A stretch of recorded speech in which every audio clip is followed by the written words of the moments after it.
right, so how many viewers we got? We got 490 viewers. That's amazing. Okay. Hello, Jan. Hello, Pierre. And Donovan Molina. Is there a documented middle stage between falsetto and belting voice? The question is there a documented stage between falsetto and belting voice? Stage. No. I wouldn't say, there is a difference. I'll talk about that, but I wouldn't call it a stage. What I would say is there's certainly a documented difference in the configuration of the vocal folds and other physiology involved between falsetto and belting, for sure.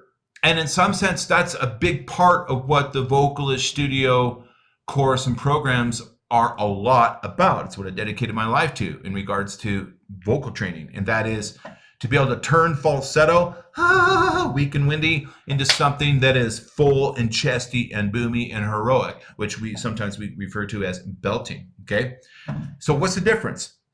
Well, among other things, I'm trying to keep it quick here.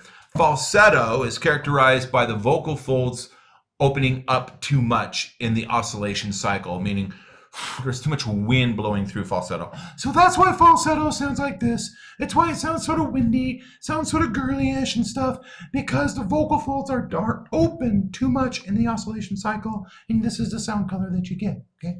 Belting is when the vocal folds are compressing and adducting more often above the vocal break, so as to get a more realistic, authentic chest voice sound above the vocal break.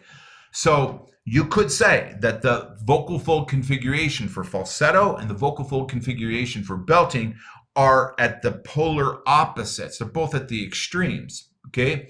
Falsetto, sometimes we want it for singing, but it's very rare. We do use it for training for certain techniques, so it has a purpose, but it's less popular both in training and singing. Belting is really the goal. It's the thing that we're trying to get to as contemporary voice training students, okay? And it's what the audience wants to hear. It's what we need to do when we're singing, all right? And that's we get to belting through a lot of discipline and a lot of training, okay?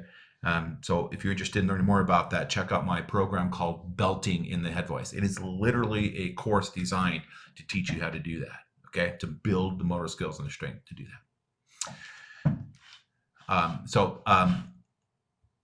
Donovan, there is a difference, but it's all about vocal fold physiology and the training and commitment required to get there.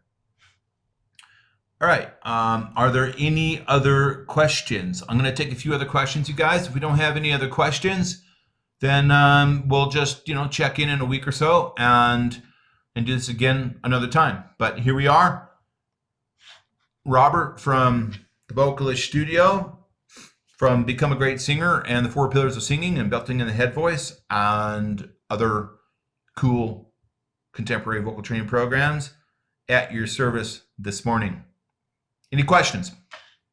Most singers have a huge problem singing from the chest voice through the vocal break and into the head voice without pushing, without squeezing, without choking, without experiencing instability problems, and without sounding weak and windy on top. I know this because I dedicated my life to helping singers learn how to fix that problem. My name is Robert Lunte, and I'm the founder of the Vocalist Studio. Work with my training program, and if you do your part in practice, I guarantee you'll fix that problem. I look forward to hearing from you.